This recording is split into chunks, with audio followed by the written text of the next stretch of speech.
Go ahead, sir. Yeah, give us a head start, give us a head start. Yeah. Good evening. I'd like to call the meeting to order. Please join me in the pledge. I pledge allegiance to the flag of the United States of America and to the republic for which it stands, one nation, under God, indivisible, with liberty and justice for all. Thank you.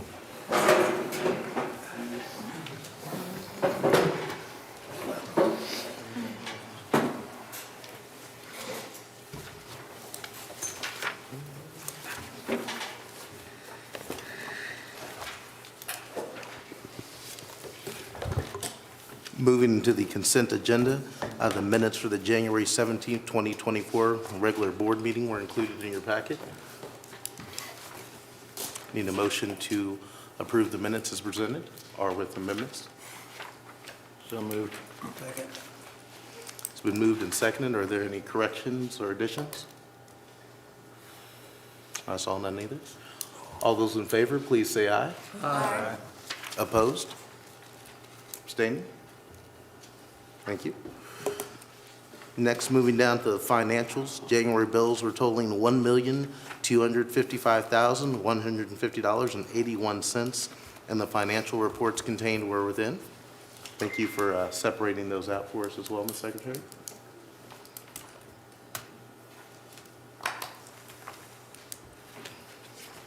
Questions? If there's a motion, and then we'll move to questions after there's a motion on the floor. So moved.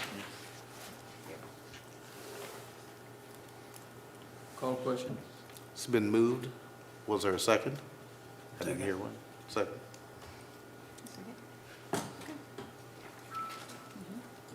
there any questions, additions, or clarifications?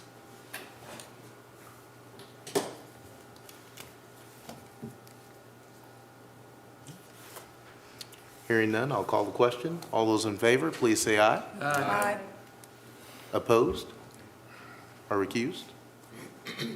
Motion passes. Next, looking to adopt the agenda for the rest of the remainder of the regular meeting. We have public comments from Mr. Thompson and Mr. Bloomhorst. The spotlight for Mr. Reed. Reports from the superintendent, assistant superintendent. Under new business, we have some policies that we're going to be reviewing. And then we have some contracts that we'll be citing towards the end. There's no other business. So move we adopt the agenda.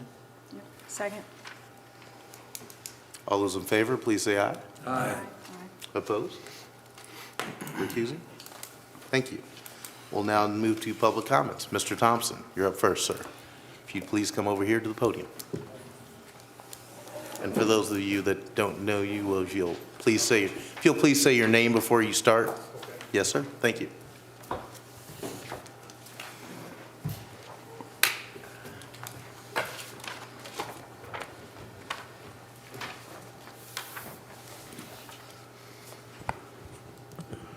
Good evening, and thanks for having us here tonight. My name is Dr. Gregory Mary Thompson, and I've been in this county for most all of my life. A little bit of traveling from coast to coast doing conferences and things like that. But pretty well live just in Missouri now, and so I'm gonna hustle so they don't cut me off here. So anyway, we're going to talk about the importance of history and what it's meant for us now, and how things have changed because of the conditions of the country, and what we can do to improve on that, and be a country again that was exceptional. You know, people would not look at us around the world, they laugh at us now, and they wouldn't look at us as morally and exceptional or anything right now. So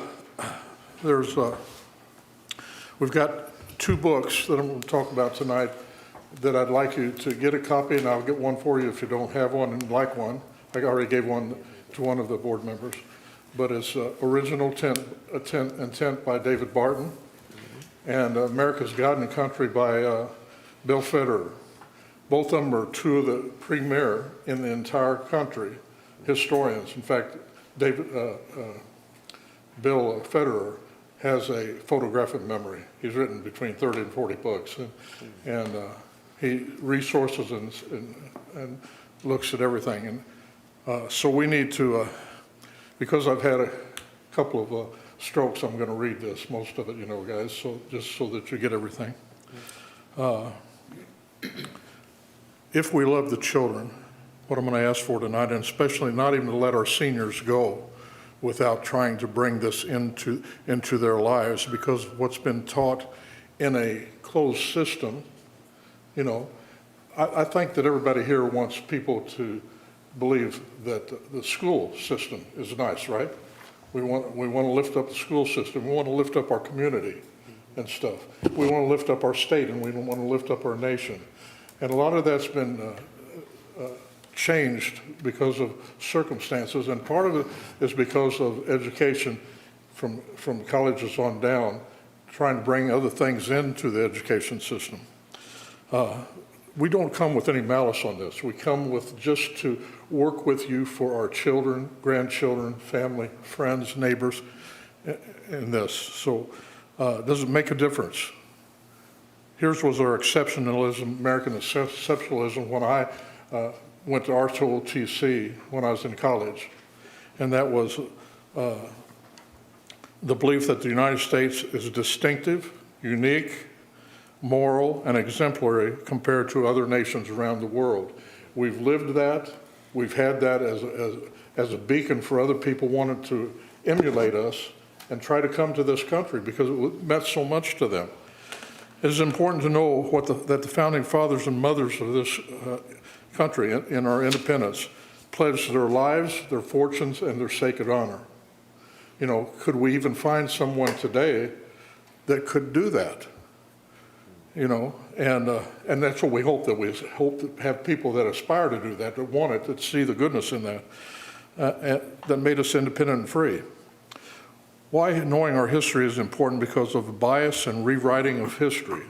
This is something that can be proven, and that has made adults and children believe that we have been and are wrong, causing others to be ashamed of who we are. And that's got to stop in our education system. I'm not saying it's even happening here. I'm saying we got to be, I think that this school board, this school could be one to emulate out in the communities once we get a handle on it ourselves. I think we could be one to say, whatever they got, I want to be part of that. I want to make it be a part of it. That's what I want for you all. Studying history helps us understand how events in the past made things the way they are today. With lessons learned from the past, we not only learn about ourselves and how we came to be, but also develop the ability to avoid mistakes and create better paths for our families and society. History gives us a very clear picture of how the various aspects of society, such as governmental systems and even society as a whole, worked in the past, so we understand how it came to work the way it is now. Because history gives us the tools to analyze and explain problems in the past, it positions us to see patterns that might otherwise be invisible. Guys, because we all don't know what we don't know, all of us. And all of us are ignorant. That's not a bad word. We're all just ignorant about different things. If I had to fix your car to get home, we'd all be walking, okay? We all have different gifts, and we're all ignorant about different things, and that's not a bad thing, but it's something we can fix. What we're talking about tonight is something we can fix. Okay, and but it's got to be done in truth. That's so important. It's got to be done in truth because there's so many biases that people have. You see it all around the country. Our country is so divided, and I don't care if someone has another opinion. You know, that's okay. Sometimes you agree to disagree and go on, but is there a truth? And that truth has to be gotten into our history so that we can do the things that we want to do for our children, grandchildren, neighbors, and families. Without history, a society shares no common memory of where it has been and its core values or what the decisions of the past account for present circumstances. Without true history, and that's so important, I'm speaking it over and over tonight, true history, we cannot undertake any sensible inquiry into the political, social, or moral issues in society. History is a foundation for strong, vibrant communities. Our memories are based on family stories, tribal traditions, and commemorations, as well as discussions about our roles and responsibilities to each other and the places we call home. I'm so happy, so most of the time I live in Marshall, that I see people that can just talk to you with good morals and want good things for your neighbors. We want to keep that, right? And by examining historical events and their consequences, students can gain insight into the motivations and consequences of human actions. Historic context may provide crucial background information that aids in elucidating the situation in which the speech was delivered, as well as the speaker's intentions and objectives. They've attacked that in so many ways in our history. Therefore, at the very least we can do to avoid historical deception in writing history is to be aware of the existing misleading information and to be fair, again, to seek the truth.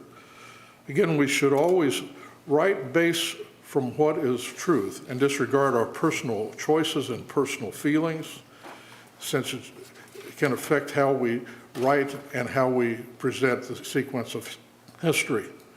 There are so many examples of not doing what the nation was formed to do, and I'm not going to get into those things right now because I could give you a ton of them, but there are all things that I could give you proofs of, okay, when we get this thing going. But where I'm going with this is a good first step, okay?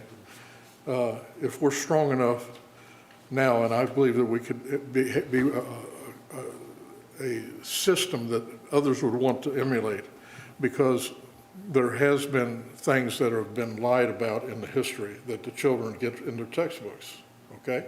I know that, and give me your textbook and I can show you, okay? But prioritize the teaching of our children and grandchildren.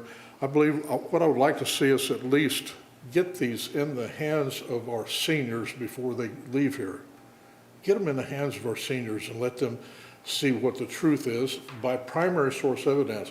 The evidence that if you were in a court of law and they ask you to take an oath, you say to the effect, are you willing to tell the truth, the whole truth, and nothing but the truth, so help you God, right? That's what's told in the courts. And we need to have that in everything that we do, thinking about it to that level.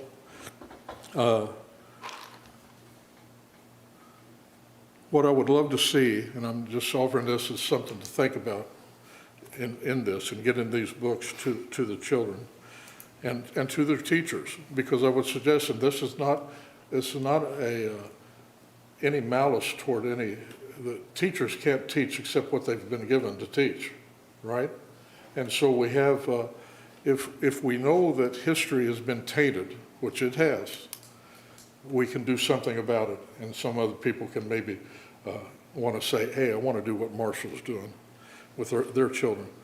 We can put a team together just as an action that we can do that seeks a primary source evidence, which is our highest evidence in a court of law.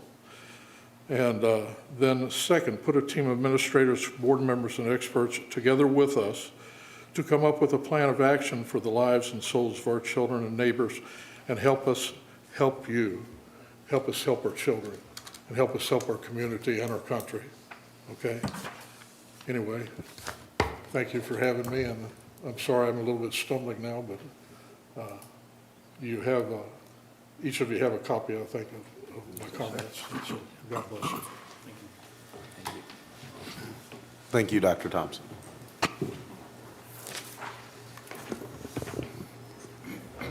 Dr. Thompson? Oh, I'm sorry. No, I didn't. I'm over here. Hi. I just want to say I greatly appreciate the time you took to put this together. I think this is awesome. I really appreciate it. Thank you, sir. Thank you. I did ask if you had a question. I don't even know if you do that, but I'm willing to answer questions if you have them. Okay. So, Thank you. I don't have Thank any you, sir. questions necessarily. I just want to say I appreciate your time in doing this because I do believe this is very important. Thank this you. next guy's even smarter. You better look at this. Dr. Bloomhorse, smarter and better looking, I understand, sir.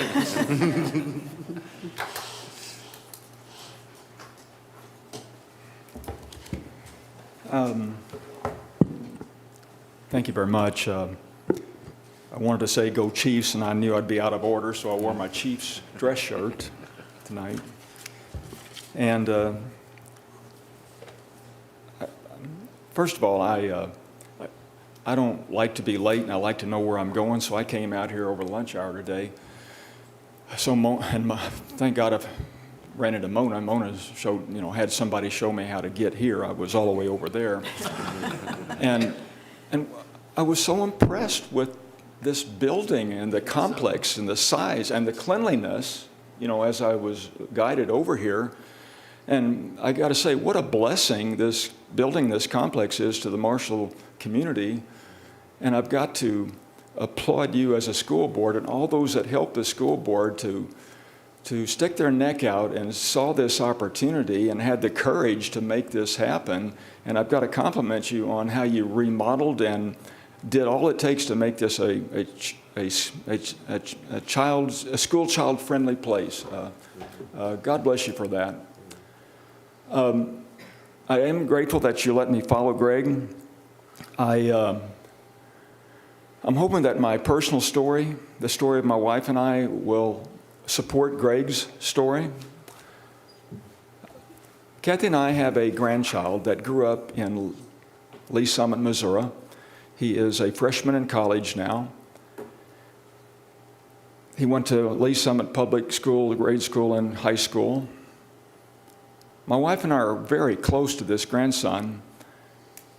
He loves coming to visit us. He likes to spend time with us. And in the summer of 21, he wanted to spend a few days with us before he started his junior year in high school because he thought it was going to be challenging, and he likes to use us to ground himself. And we had a delightful time, and over the lunch hour on one of those days, we were in the kitchen. The television was on a news channel, and it was on silent. And I happened to see that they were the report was about the tearing down of a statue of Christopher Columbus. And I nonchalantly said, I cannot believe they tear down statues of Christopher Columbus. And our grandson, without thinking, without giving it much thought, and very quickly said, well, Papa, Christopher Columbus is no hero. And I was a little stunned, and I said, well, what do you mean by that? And he said, well, Christopher Columbus was a racist, and all he wanted was gold. And he killed the natives and enslaved the natives in his search for gold. And I was more stunned, and I said, well, where did you learn that? And he said, emphatically, in school. And I said, well, that's not what I learned in school. Kathy and I were troubled by this, and we decided we wanted to do our own research about the truth about Christopher Columbus. Besides that, I'm a Knights of Columbus, and I don't want to be a fool if Christopher Columbus is everything that my grandson said he was, and Christopher Columbus is our namesake. So we did our research, and we found out a few facts that I would like to share with you, and these are facts backed by primary sources. First and foremost, Christopher Columbus, his primary goal in life was to spread the word of God and the good news of Jesus Christ wherever he went. And it's just a historical fact, and you can tell this from his own writings and the writings other people said in the time that he was alive about him. Secondly, we discovered that Christopher Columbus grew up in the time of the Muslim Crusades. Now that blew me away. I didn't know there were Muslim Crusades. All I know about is the Christian Crusades, which are a bit of a black eye to Christianity. But we found out there were over 500 Muslim Crusades, and the Muslims started first, and they went throughout the Mediterranean, taking lands from Christians and Jews, and putting up a mosque and a minaret to show they were there. And this imprinted Christopher Columbus's childhood. So I'll reveal more about that. And there was over 500 Muslim crusades in history. There were less than 20 Christian crusades in history. Again, this will have something of value in a minute or two. The other item was that the narrative about Christopher Columbus is he was not necessarily a good navigator, and that he accidentally ran into America. Well, we found out that in his time, he was considered quite a navigator.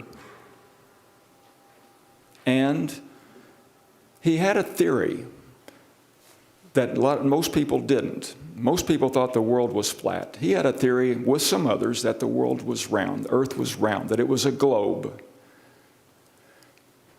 He wanted to explore his theory, but he did not have finances to do that. So he's an Italian. He went to the King of Italy for financing, turned him down. He went to France, turned him down. Portugal turned him down. England turned him down. He went to the King and Queen of Spain.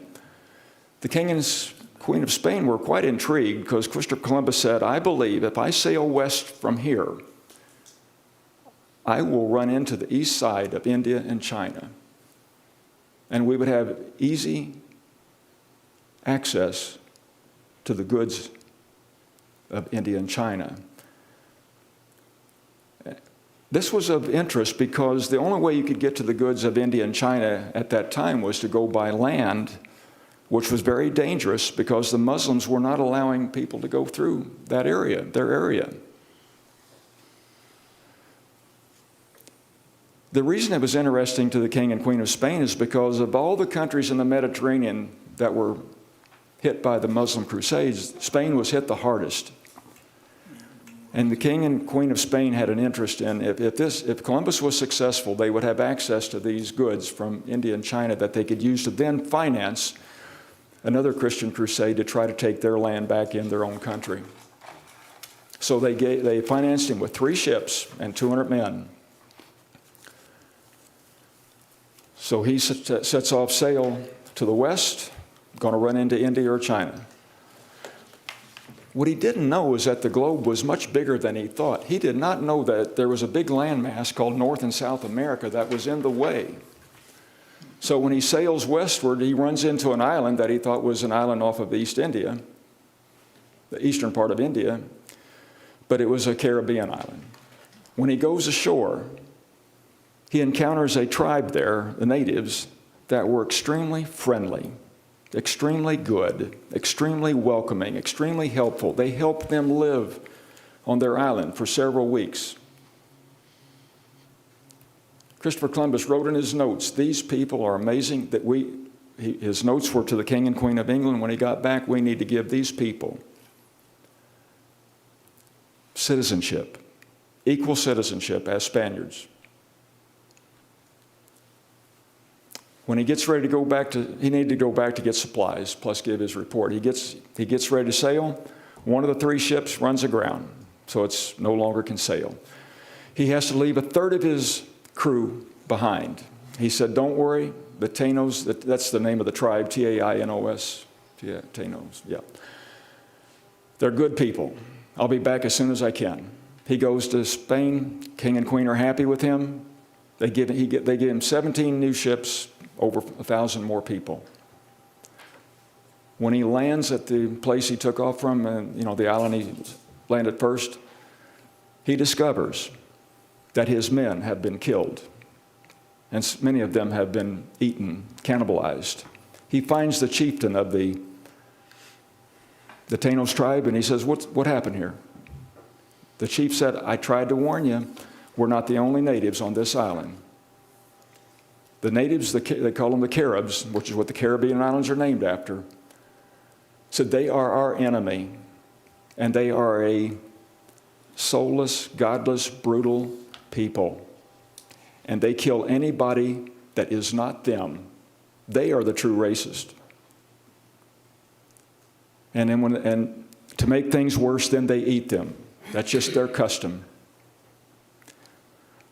Columbus discovering this, and so he teamed up with the chief of the Tainos, with their warriors and his soldiers. They found these people, the Carib tribe, and he killed them. It's the time of conquest. That's what you do. A couple of interesting points that I would add to this.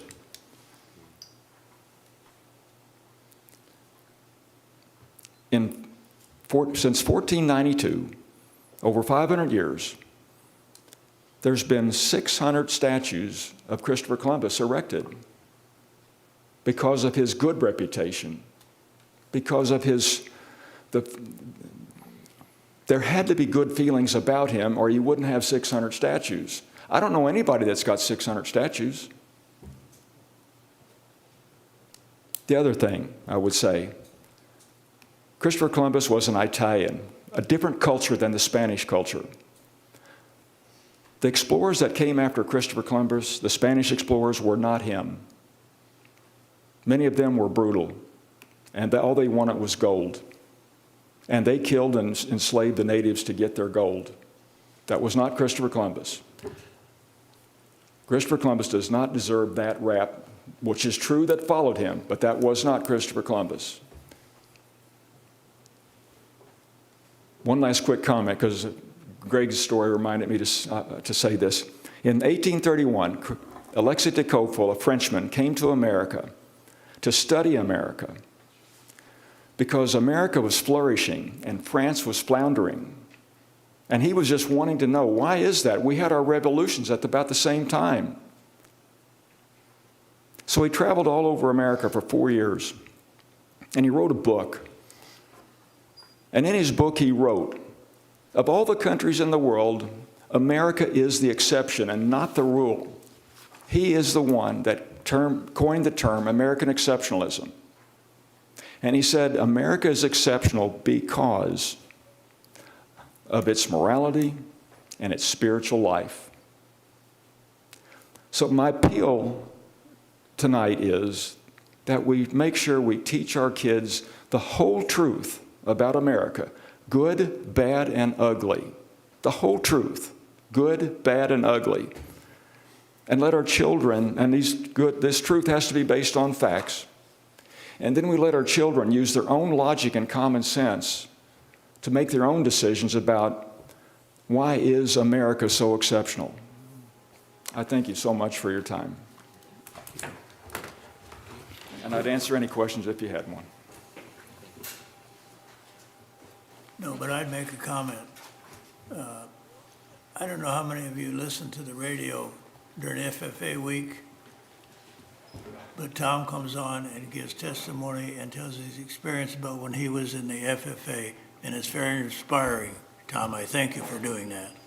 Thank you for saying that. It's going to be next week. Thank you, Tom. Thank you, Dr. Bloomhorst.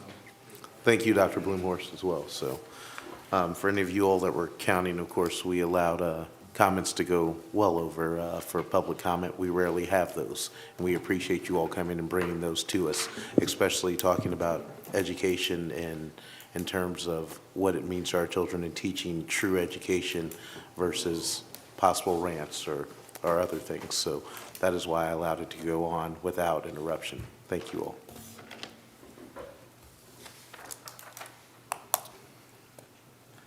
Without comments, we will continue with the business. And Mr. Reed, principal of Beaker Middle School. Thank you.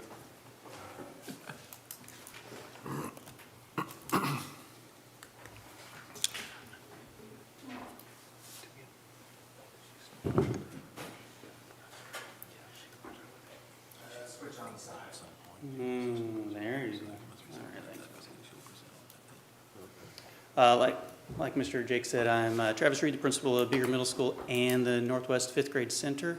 So I have our spotlight today to shine on both Beaker and Northwest. As someone who's been in the district for a while, and many of the people who have been around Marshall know that it's been a transition this year with how we've structured the fifth grade and getting them to Northwest, and I couldn't be more excited for all the changes in a positive direction that our district is going. And so I just want to do a quick spotlight on like the most obvious thing that has been different in our world at Beaker, and the fact that the fifth graders are no longer there, which we love the fifth graders, but we love them even more when they have their own building.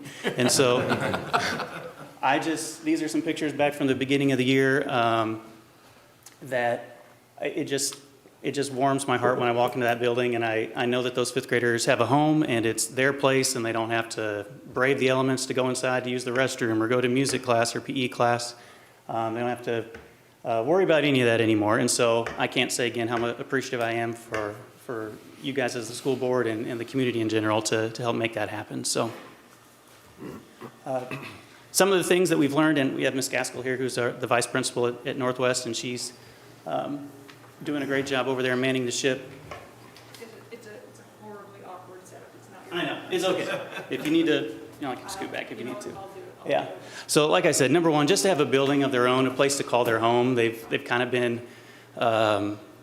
just kind of out there on an island, out there in the trailers. And so just to have their own place, the kids may not have known it any difference, but I know the adults in the building. It's meant the world to them and to the community as a whole. We've really kind of found this year that we're sort of a blend of the elementary world and the middle school world. We have some elements of middle school going on. We have some of the elementary school, like special teachers that come over and do music and PE and art. And so it's been a learning experience, I know, for myself and Ms. Gaskell and the teachers, because we're kind of in a middle ground while the exciting things are happening over on the Spanhauer property. It's just been a learning experience for us as the adults in the building, as well as we kind of learn the elementary ways, but still have a lot of the middle school ways as well.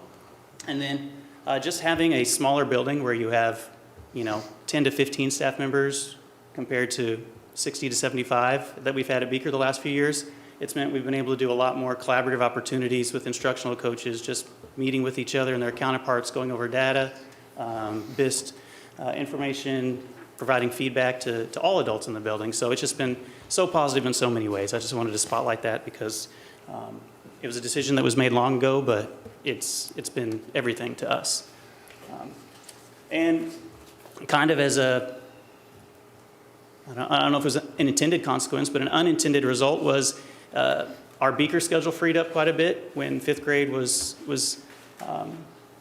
gone over to Northwest. We've been able to open up a lot of things in our elective areas. I have a picture here of our advanced PE class that we've never been able to offer before. We were able to get some basically weight training equipment. That's been an area that our coaches and our PE teachers have noted for a long time, that our kids just need that strength, and we just don't have that program in the middle school level. So we've been able to start that this year at the eighth grade grade level. We've been able to bring back a special chorus class that we haven't had in the past. And we've been able to add that to the schedule. Our health classes, we've been able to really beef those up and provide better opportunities for our 6th and 7th graders to get more appropriate instruction in health. I would say not just the physical body element of health, but also the mental health, emotional health, social health that we've been able to add into our schedule as well. So some other things at the bottom: improved lunch. I don't mean like the actual, I'm not talking about the food quality or anything that OPA does, just fifth graders were eating at 10:30 last year, or 10:55, and now they have a more appropriate lunchtime. And even as the educators, the adults in the building, the administrators, instead of having 5 lunch shifts in your building, now when you're down to 3, it really frees us up to be in classrooms more, to have those conversations with students much more often. So that's kind of just our general update. I wanted to talk a little bit about our Al-Time and how we've restructured that this year. It was a big focus, not just at Beaker, but also Northwest. I was telling Mr. Pettit, I watched Mr. Heinzler and Ms. Dobbins' presentation when they came and they talked about their NWEA and their IXL, I think. And so we have a similar program. We were able to kind of pilot the iReady program last year at Beaker. We were the only building in the district, I think, that had that. We did kind of the trial version, but this year we've kind of learned from last year, and we've definitely made things more structured and made some adjustments to that. So I wanted to highlight that because it's been a big focus for our building, both Northwest and Beaker. One thing that we did is we made common Al-Times. Previously, they were scattered throughout the day where different grade levels had different Al-Times. It kind of worked with orchestra and band and things like that, but we really set the tone this year where Al-Time's going to be consistent throughout the building, and everyone's going to be doing the exact same thing at the exact same time, just to build that consistency. Our goal for students is to have them spend 30 minutes per week. That's the recommended amount from the iReady people that have come and provided PD to us. 30 minutes per week in reading and 30 minutes per week in math. And so we've been celebrating the growth. We've been celebrating people's individual goals, how many lessons they've passed, the percentage that they've passed. Some of the kids may feel like we're being, I can't remember the word I used the other day at one of our meetings, relentless, I guess is maybe the right way to say. We are really doing everything we can to keep pushing them along because we've been seeing some good results, and I'll get to that here at the end. But we've been trying to celebrate those steps along the way because no matter whether you're starting behind grade level or you're at grade level or you're above grade level, everyone can make growth, and our goal is for everyone to make growth no matter where they are. Some other things about iReady, very similar to the IXL and the NWEA program, is it meets the kids where they are. So at the end of the day, when you've got 25 minutes, 30 minutes for AL time, a teacher doesn't need to sit next to every single person and say, oh, you're working on this, you're working on this, you're working on this. It provides everybody the lessons right at their level and appropriate for them. And it's been such a positive thing for us because I know when I was an educator, it was tough sometimes to reach all the kids at the same time because everyone's at so many levels and you can only do so much as one person. And this meets each kid where they are and it gives them the appropriate instruction. And if they get it, it moves them along. And if they struggle, it lets them get another chance. And then it'll eventually either alert the teacher or move on to a different topic or even drop them down to something where they can be more successful. So it's just been such a good aspect to add to our AL time. It does identify missing skills related to our Missouri Learning Standards, and we used it. I didn't even mention that earlier. It can even suggest groupings on how you would want to put kids into certain groupings to focus on a certain skill or certain area. We used that last summer when we were designing some of our classes for this upcoming year.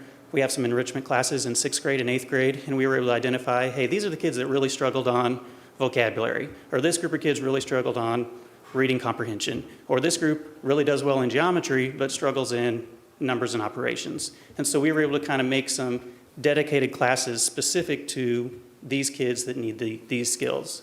And I hope it's going to show results when the crunch time comes at the end of the year. Okay. So my last part here is just some actual building data. I mean, I talk about all these things, but I thought it would be nice for you all to kind of see where we are. At Beaker and across the district, we don't try to hide from what our numbers are. This is where we are, and I think we're making good strides. And Mr. Pettit, and through the governance plan, set a couple building goals for us, and so those have really been the focus of our conversations with teachers throughout the year. Our two building goals are to increase our MAP scores by 2% in the top 2 levels and decrease the amount in the bottom 2 levels by 2%. And then the other one is to increase the percentage of students on grade level, and that's according to the iReady diagnostic test. They do that in the fall, they do it again in the middle of the year, and then we'll do it one last time coming up in the spring. So our goal is to improve by 25% the amount of students who are on grade level from the beginning of the year to the end of the year. So I thought I would just show you where we are, and I apologize for all the numbers on the screen. I'll do my best to not bore you with all of them, but this is our ELA scores based off of how they did last year, right? Our current 5th graders, 6th graders, 7th graders, 8th graders. The percentage is the percentage of kids who scored in the top 2 levels in the proficient or advanced. And then the middle column is just a 2% increase for that, right? So I just took all of the numbers in the first column, added 2%. That's the goal, that's our target, that's what we're shooting for this year. Obviously, we don't have those scores yet because there hasn't been the MAP test. That'll be coming up in April and May. But we do have a projection. The iReady system can give us a projection on where they think kids will be. And so that's what that third column is. It kind of shows a range of where they're projecting our results to be at this time. And so all of them are right smack dab in the middle of the range. Our 8th grade ELA is way above, the projection is way above. We'll talk in a minute about, is the iReady projection even accurate, right? Because I have some of that from last year as well to kind of compare. So the first number in the range, if you're curious, is, according to iReady, if the students make the typical growth, because iReady is not something that's just used in Marshall or just used in Missouri, it's all across the country. And so based off of results that they've had in previous sample sizes, so to speak, the first number is if our students make their typical gains, and then the higher end would be if they reach their stretch goals. They give each kid kind of a typical goal to shoot for, and then if they stretch it out and really, really progress, that's where their projection would be. So I'm excited about those because we're right on target to hopefully meet our goal.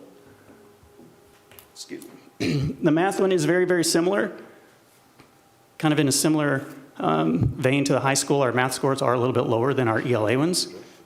I think that's consistent probably across the district. I don't think that's unique to Beaker or the high school.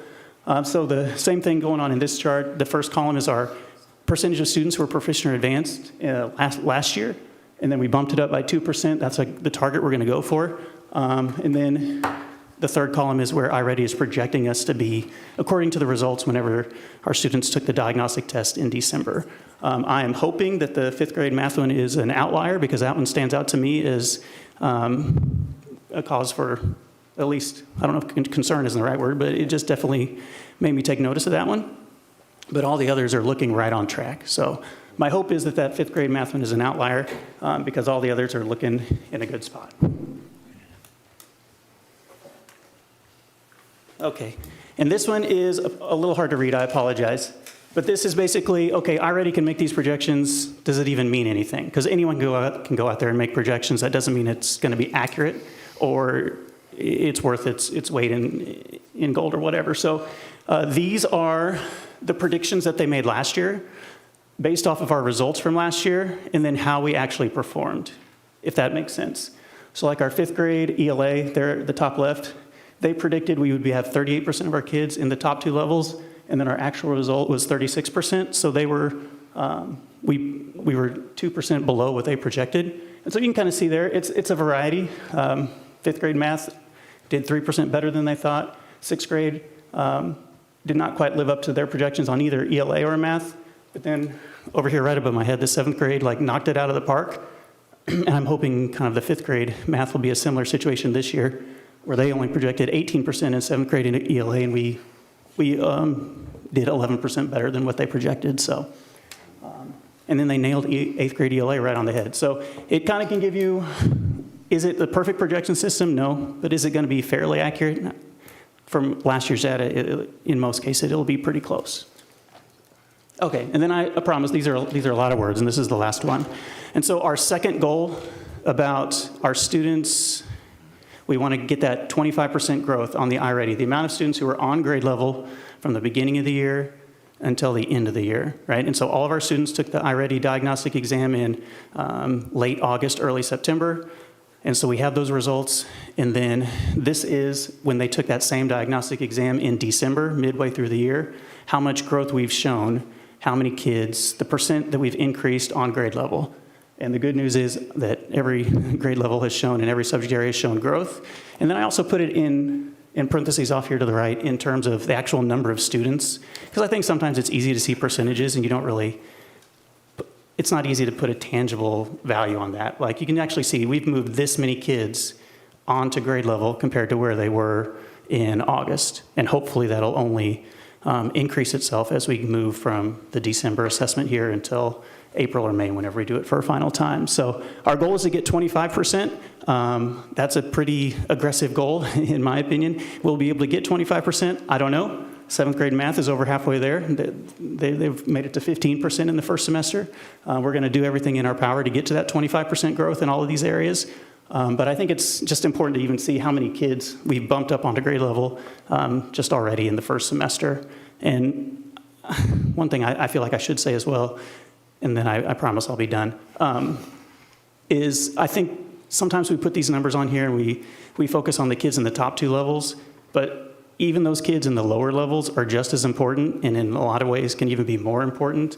And I didn't put their data on here just for the sake of time, but if anyone is interested in it, it's very, very similar to the amount of kids who we've moved onto grade level or the amount of kids that we've pulled out of the bottom category, which on iReady is 3 or more grade levels below their current grade level.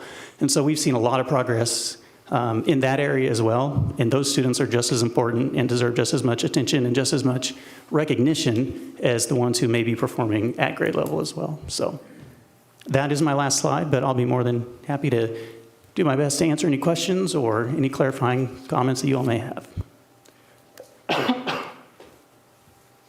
Can you share the slideshow later? Yeah. Yes. I can email it to y'all right now.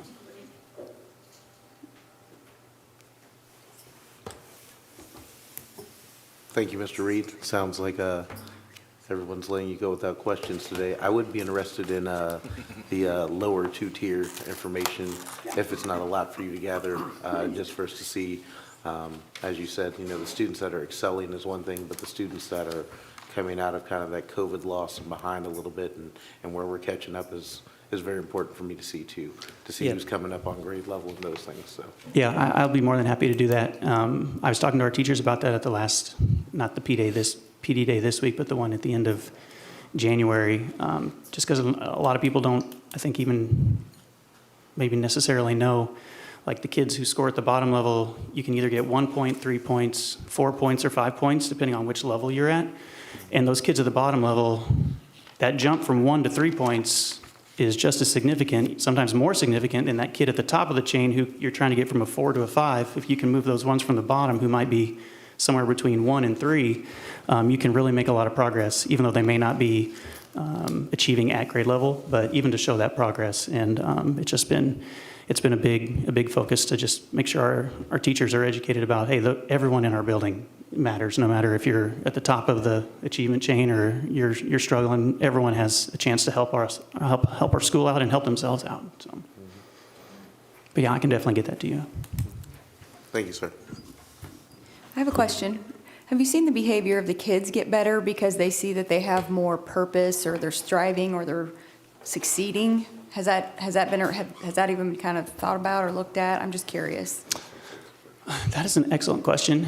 And I didn't mean to put you on the spot, but I just No. think that kids, when they're achieving and they're being successful, a lot of times that'll Yeah. help their confidence. I definitely think it does. Sometimes one thing I like to do at Beaker is, whenever we do these, is to recognize not just the kids who maybe had the highest score, but also the kids who showed the most growth. And sometimes that is somebody who's in the middle towards the lower end. And I think it can definitely give them a boost of confidence and let them realize, hey, I can actually do this. Like, people are believing in me. People are realizing that I'm working hard too, even though I may not have, straight A's in all my classes, I'm still putting in the work. In terms of behavior, I think it's definitely helped in our out time period, where kids definitely have a specific structure to follow. They know, hey, I need to do this. If I can get 30 minutes, then the teachers have been really good about trying to provide incentives for the kids to keep pushing, because we've been driving them pretty hard, just to be honest. And sometimes they like to roll their eyes whenever we talk about iReady, and it's not maybe their most fun thing. If you all have middle school students, I'm sure they've maybe voiced that opinion to you, but we feel it's important. And so I think having that structure and that specific process where they can see, it shows them every day they can check and they'll see, this is how many minutes I've been on task in this area, this is how many minutes I've been on task in this area. Our teachers have made little charts for them to track their own progress, how many lessons they've made, had growth conversations with the students. Sixth grade's really been good about that, about sitting down with the kids and saying, hey, this is where you were right now, this is where you scored in December, and now this is where we're going to try to get at the end of the year. So I definitely think it plays a part, whether directly or indirectly, but I definitely think it does. Thank you. I'd make a comment, Travis. When I go through the bills and as much money as we spend on pizza and donuts, I'm sure they get rewarded for doing good. Have we done anything specific to address the fifth grade math? Did we do any tinkering there, looking at the projections there? Did we do anything specific? I know that we've had discussions about, because the fifth grade out time is a little bit different than at Beaker. At Beaker, it's about a 25 to 30-minute block, where at Northwest, it's a 50-minute period. We've had discussions about opening the last half of out time up for individual work, small group work with students, doing some map test preparation. And iReady has a lot of, I don't even know how the right way to say it, other than like we've just scratched the surface of kind of what it can do. Like last year we were kind of learning along the way, and this year we have a much more focused and much more consistent game plan across Beaker and Northwest, but there's so much more that it can do that we just haven't got all the experience into. But that is something where it can identify specific standards. It can take each kid and say, hey, you're doing really well on this, on this, on this. but this is a standard that you're struggling on. And so our teachers will be able to identify those, and you can actually give assignments, and it can provide resources for those. So those are conversations we'll continue to have. We'll continue to look at that data as we go, because like you said, that was definitely one that stood out to me whenever I looked at it, like, whoa, Let's hope it's an outlier. I'm right there with you. Yep. Anyone else? I just have a comment, not a question. You're welcome to move back to your seat unless someone else has a question. So, Ms. Gaskell, I've talked to a few of your team members over there, and having a fifth grade standalone building seems to be something that has cost or inspired them to have a little bit different ownership in their building. As fifth graders, it took them from being kind of the youngest kids on the block to kind of having their own identity, and it seems to be having a different effect on people there in that building. So, you know, it's been a good split. It kind of came out of circumstances, and in a couple of years, those kids will be the oldest kids in the building, you know, with fifth grade. So it'll be interesting how that looks in another couple of years once there's a new building and they're actually the top kids on the block instead of the bottom kids on the block like they were a couple of years ago. So, but if anyone doesn't have anything else, we'll hear from Superintendent Mr. Pettit. So I do not have a PowerPoint tonight, and I'm doing quite well with my voice at the moment, but I'm going to keep it brief so that you can hear me and that I don't lose it, although I've been feeling much better today. Just some quick verbal updates to tell you about. The first one is something that I believe will come to the board next month, and I just want to make this public knowledge for our staff community and Board of Education. The district has been looking at a software program called Software Unlimited Inc., or SUI for short. This is a financial software. We've been looking at that to potentially replace the SysFin financial software, and we've had meetings and reached out to other schools to talk to them about how that software works. Through our financial software, we currently have the student component of that, where we took attendance last year. They actually merged with another company, and that portion of them went away. We don't have any inside and intelligence of anything going on, but we suspect that there's a possibility that the financial software could go away eventually too. And we haven't necessarily been thrilled with it, have we, Jack, in terms of the reports it's capable of generating is perhaps lacking in terms of modern capabilities of software. So we went out and got these bids, and you'll be pleased to know, because costs that come to the board for approval need to reach a certain amount, like $15,000. This is less than that. But I think it's very important that you all have an opportunity to ask questions of me and scrutinize the software, because it would be a large endeavor for the district, but it actually costs less than half of the current software. So there is potential for us to look at and move towards that other software. If we did so in terms of timeline, we would create the budget in our current software for you to approve. We would train in the month of July, tentatively, and we would actually onboard and go live with that software probably in the month of September to allow our building principals to get the school opened up and started. There's things they need, and they need them right now. And September would be a good month to say, okay, guys, we got to freeze spending for 2 to 4 weeks and get switched over to the new software. But I think that's exciting news. But because it didn't rise to the level of needing a vote, and I'm not ready to make that decision yet, I want more input and discussion before it's decided with certainty. And I really think, despite it not requiring a board vote, I think the board should weigh in on it too, because it's the backbone of what you serve for, which is our fiduciary responsibilities.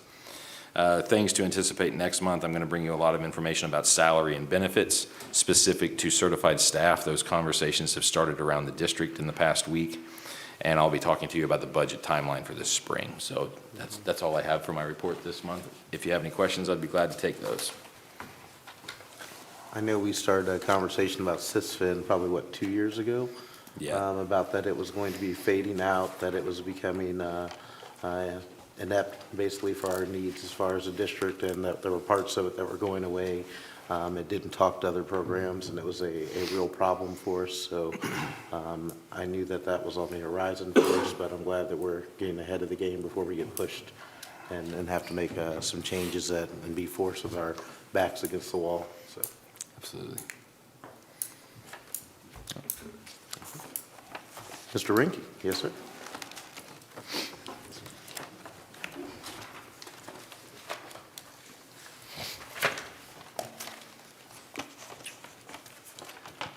Thank you very much. Thank you to our speakers, and thank you to Mr. Reed and Mrs. Gaskell for your spotlight tonight. It's very much appreciated. Okay, so rolling through my report. I do have a few things on the agenda tonight for approval, so we'll hit those as we're going through here. I can never get this on board. Okay, here we go. So some things going on tonight that we've been working on. And I brought these first two a couple months ago to the board that we sent out RFPs. So we have received some back, and we'll cover all that. So Marshall Public Schools, we're looking for a new E-rate consultant. We're also needing an environmental testing company, and I'll explain that here in a little bit. I want to give a district health insurance update. Want to cover, it's on the agenda for approval tonight, our Nabholz guaranteed maximum price document, and Mitchell is here from Nabholz to help answer any questions that the board may have tonight. And then our groundbreaking ceremony that we had last week. So jumping right into it, let's talk about our environmental testing that we have to perform. So the reason for this is in 2022, the Missouri legislation passed the Get the Lead Out of the School Drinking Water Act, and this affects every K through 12 or K through 8 school in the state of Missouri. It requires all the schools to inventory, sample, remediate, and monitor all of our water outlets that are used for drinking, food prep, cooking, and cleaning utensils. So you can imagine with different districts, different size districts, this is a smaller task and a bigger task, depending on how many buildings you have. So we are looking at about 700 samples that we will have to do at Marshall Public Schools throughout all of our buildings. Now, when we consolidate here in 2025, I believe that number will go down. But so all the tests need to be concluded by law the first day of the 2024-2025 school year. And then after that, all testing has to occur every 5 years according to the law. So we get this first batch, and then we'll have to do it again. So the good news is, and we did apply, the state did come out with some grant money to help cover the cost this first round for all the school districts in the state of Missouri. And I believe that was based on on Schools Free and Reduced Lunch, how much the amount that we got. So we went ahead and applied. Hopefully we will get that grant money back, and it will cover the complete cost of our first test if we do receive that grant. We had 2 companies bid on our environmental testing. The first one was Blackstone Environmental out of Overland Park, Kansas, and they were a complete bid. They came back at $43.17 per sample. You base that off an estimated 700 samples, you're looking at $30,225. The second bid we got back was from Axiom, and they're out of Kansas City, and they were $49.75 per sample. So they were a little bit higher per sample moving forward. And I'm sorry, that is really small. But, I will recommend in the agenda to go with the lower price, lower sample. And I've checked with some other schools, they do have really good references, and that's actually how I sent out the RFP to them, because they have worked with several other schools on the west side of the state. So I will recommend Blackstone Environmental. Does anybody have any questions on that? Yes, Jack? David, if it comes out that there's too large of parts per million lead in some of these old buildings with these old pipes, is there a time limit on what we have to correct that? There is, but I'm not exactly sure. I know the first test that comes back, and if it's over, it's 5 per billion something. And I can go back and look at that. But then they go through 2 more testing phases to make sure it's right. And then after that, then I'm going to have to dig into it. I can't answer that off the top of my head if it keeps coming back high. I'm sure we'll have to shut, hopefully that's just a one part of one sink or one drinking fountain. I don't know. but hopefully we'll have to just shut that one little piece down. So we'll see. I'm going to cross that bridge when we get there, when we do the testing. When will we know if we get the grant or not? It should be in the next couple months. So, When will they? yeah, it's one of those legislation things, Mr. I Farrell, hate where, mandates. yeah, it's a mandate And that, then they don't fund it, it's it's a ridiculous. lot of money, so. When will they start? This summer sometime, Okay. yeah. So we have plenty of time, to get it done by the deadline of the next school year, so. Any other questions? Okay. Moving on to my second thing that will be on the agenda, E-rate consultant. E-rate for everybody, E-rate's a federal program that helps schools and libraries and to able to fund technology projects and basically keep current with internet connectivity and accessibility. So they help fund a lot of school districts throughout the state.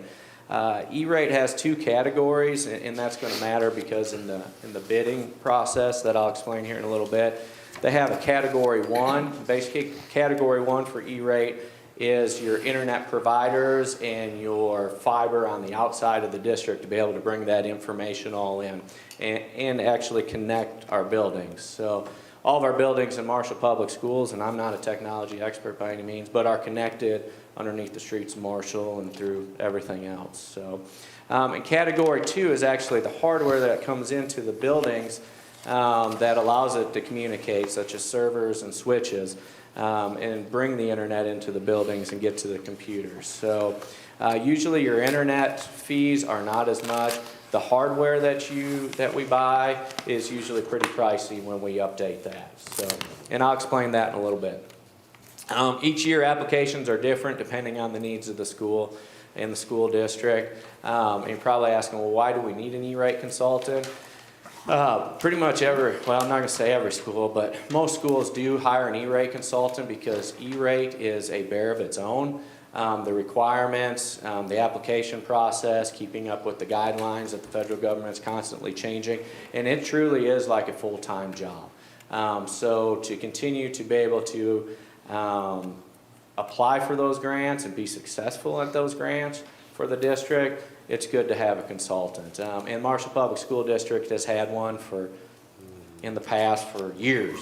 Okay, it just so happens that we need to change our consultants now. So, and this is a contract, and you will get that contract was in your application, and truly it's a year-by-year contract. So we're not like jumping into anything long-term, but we can renew it if we're happy with their services and just kind of keep going with that. So we did receive 2 RFPs back. The first one was AGD Consulting Services out of Illinois, and basically they were straight across 10% of funds requested. So if we were going to pay any funding that we received, we were going to pay them 10% of that funding. CRDW Consulting out of Oklahoma, they had a little different structure. It was $3,000 for category 1, and it was 3% for category 2, which was way, way less. Had the question, what's the difference there before, but I'll just kind of explain. So category 1, like I said, is our internet services and our fiber. We did approve that last year, the board did. For a yearly fee, you're talking about $24,000. So we pay $2,400. For an example, we pay them $2,400 for that fee. So it is a little bit lower than that $3,000 mark, but if it goes up to $30,000, you're right on. Where it comes into big play is your category 2 and your switches and everything. When we're talking about switches and servers, you could be talking $100,000 to get some of that stuff in, especially doing a whole new building. So then you're talking the difference between 10% and 3% is very significant. You're talking thousands of dollars. So that's why that 3% is really important. And that's very close to our previous E-rate consultant, what they charge. So I will recommend CRDW Consulting Services for their contract. Is there any questions on that? Okay. Sorry, just trying to be thorough. I'm not trying to take a lot of time. Second thing here, and this is not on your agenda or anything, I just kind of wanted to give an update. Marshall Public Schools, our district health insurance. So this is something we've been working on since, I don't know, it's been since October or even before that. So we did go ahead and we put our health insurance out for bid this year. And that is a process in itself to go out, send it out on our RFP, get it out to the brokers. We did, not trying to get ahead of ourselves, but we did set up a committee of teachers and staff that have came in and they've been in the whole process with us and gave us some feedback. We have dwindled it down a little bit, but we have received several competitive quotes back from multiple brokers, including our current brokers. And so that is a good thing, to have that little competitive thing. But we are going to bring the committee back together on, it would be not this coming Monday, but the following Monday on February 26th to go through all those. Everything's back, and actually the brokers will come in and present back to that committee. So hopefully we can go through that and, you know, have those discussions, and then the committee can make a recommendation to the board in the next month or two. So is what we're hoping. Do I have any questions on that? Perfect. All right. Okay, our next thing, and this is up for approval tonight on the agenda. Like I said, Mitchell's here from Naples. I think everybody's getting to know Mitchell pretty well. So, It's part of the crew now. part of the crew now. So this was actually really exciting. The guaranteed maximum price amendment came back at $27,929,729, which was it's lower than. Yep. I mean, we got some really great numbers back. And Mitchell, I'll let you talk if you want to talk in a little bit. And within that, actually that 28 million, let's just say, we are carrying a 1.5 million contingency that's included into that, so, which is really good. So we're really happy with that. And Nabholz has came back within that document and said substantial completion will be August 15th, 2025. So right on schedule, and that's what we were hoping for. So that amendment is in your board packet for approval tonight. And if you have any questions when we get to that point or think of anything else, we can ask those. So does anybody have any questions right now? No, sir. All right. Okay. And the last thing I have was the groundbreaking ceremony. What a celebration. It was great. Glad the 60-degree weather was there. It was a little bit windy, but it was better than being 0 degrees. It was nice to have the kids there. I thought that was awesome for that. And I think we had a great turnout. And thank you to the Board of Education for everything you did for that day. So that's all I have. Thank you, Mr. Rinke.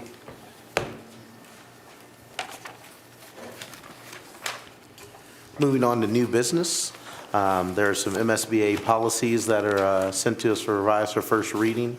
GDBDA, GBEBA-AF1, JFCI_-AF1.1B. So those were in your packets to review, and we will be talking about those more upcoming in our next meeting.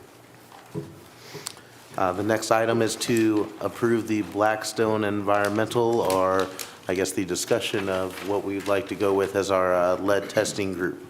So, open for motions. I move we accept the bid from Blackstone Environmental. I'll second. It's been moved and seconded to accept the bid from Blackstone Environmental for $43.17 per sample. An estimated cost of $30,225, give or take the amount of outlets we actually find whenever we get there. So, any questions or discussion? All those in favor? Aye. Any opposed or recusing? Thank you. Next, we're going to talk about our E-rate consultants. Since I've been on the board, we've spent hundreds of thousands, or not necessarily hundreds of thousands, but we have 80, 90% get back on a lot of this money. It's been a complete savings for us on a lot of our infrastructure needs, and we're going to be having some more of those coming online with a new building, a new area, and upgrades with equipment. So it's a good time for us to make a switch. Unfortunate circumstances dictated we needed to make a switch with our provider, but we have a couple of bids, and if somebody would like to move. I make a motion, we accept the bid from CRW. Second. It's been moved and seconded to accept CRW Consulting E-Rate Services LLC.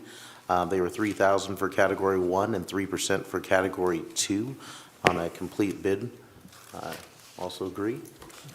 Any discussion? All those in favor, please say aye. Aye. Any abstaining or recusing? Thank you.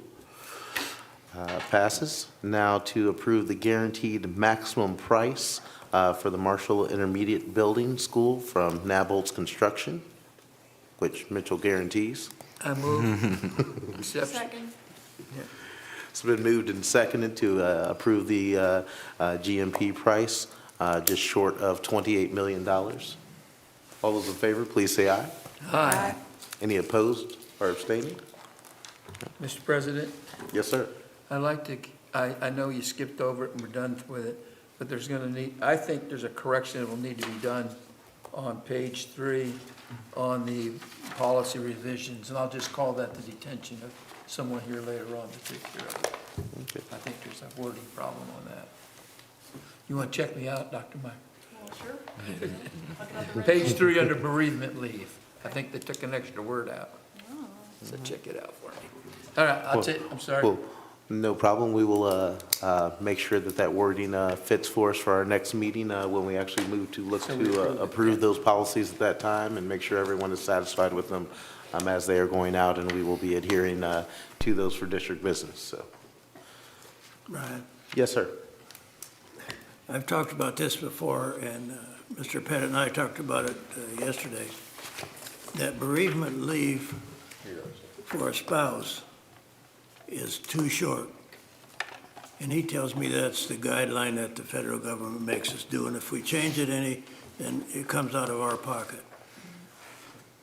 I don't know if I'm the only one, but I'm probably one of the ones that have been down that road. In 3 days, let me tell you, 3 days is not enough. I'd like to see 10, because prior to a spouse's passing, in this case with the young people, it'd probably be a disaster of some kind, but even if it's not, you have spent every bit of your leave time, your sick time, your holiday pay to be with your spouse before they pass. Now they're giving you 1 day, which starts tomorrow. Well, you can imagine what that day will be. Then you get the next day, now you're making fuel arrangements and you're putting all the pots and pans and all the food that's come in. And now you're going to save that 3rd day for the actual funeral? Come on, give me a break. People, it just doesn't work that way. On the 4th day, you have to be ready to be around kids. And if you, Mr. Pettit told me that if we go beyond the 3 days, then the school system has to pay for those extra days. And I tell you, so what? Pay for it. I'd like to see 10 days, but at this point, I'll only fight for 5. And I think that should be changed in that policy before we approve it, but that's just one opinion. I'd support that exploration of what it would cost. I didn't hear you, Aaron. I would support that exploration of what it would cost. Thank you. I agree. I think if we want to make any submission changes, I'm good with that. Just send them into our Mr. Pettit, and we'll get them added to there, sit back out to everyone else for discussion, and before we make our final decision on that, then we can go there.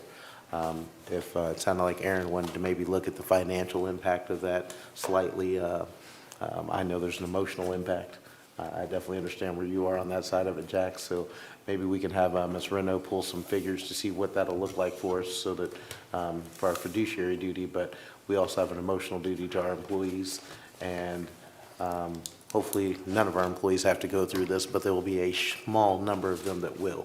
And so looking at what that really means for us as a district and showing our compassion, which we try to believe in our small town and our community, we definitely should explore it. I believe that as well, so. Thank you. Yes. If there's no other discussion or comments, then I'm going to adjourn this closed session. I'll give Moving anyone a on. moment. Motion to adjourn to closed session. Second. It's been moved and seconded for us to go to closed session pursuant to hiring, firing, disciplining, or promoting particular employees, preparation of negotiations with employee groups, sealed bids and related documents, individual identifiable personnel records, and I believe that is all. Mr. Carroll. Aye. Mr. Lentz. Amy. Aye. Aye. Bye. Aye. Thank you. We'll be going to close.